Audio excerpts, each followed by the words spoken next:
عید کی نماز کا طریقہ یہ خوب سمجھ لیں۔ عید کی نماز پڑھنا یہ واجب ہے۔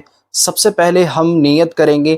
نیت ہمیں زبان سے اس طرح سے کرنی ہے کہ میں نیت کرتا ہوں 2 رکعت نماز عید الفطر واجب 6 زائد تکبیروں کے واسطہ اللہ تعالیٰ کے، رخ میرا کعبہ شریف کی طرف، پیچھے اس امام کے اللہ اکبر کہہ کر ہمیں کانوں تک ہاتھوں کو اٹھانا ہے اور پھر باندھ لینا ہے۔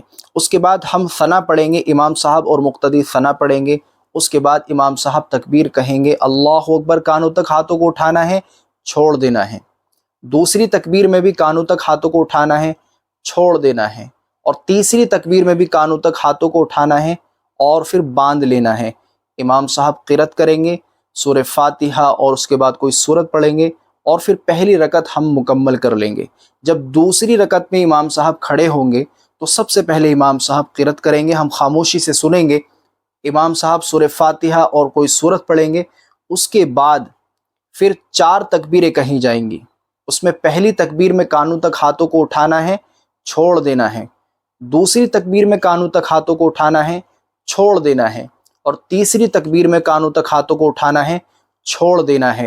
اور جب چوتھی تکبیر کہی جائے وہ رکوع کی تکبیر ہوگی۔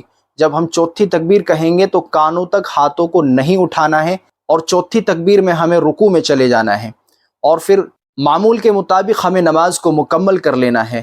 اور نماز کے بعد جو دعا ہوتی ہے اور اس کے بعد جو خطبہ ہوتا ہے، اس کا سننا یہ واجب ہے۔ تو بہت دھیان کے ساتھ اس خطبے کو سنیں، اور اگر آپ تک آواز نہ پہنچ رہی ہو تب بھی خطبے کی طرف آپ متوجہ رہیں۔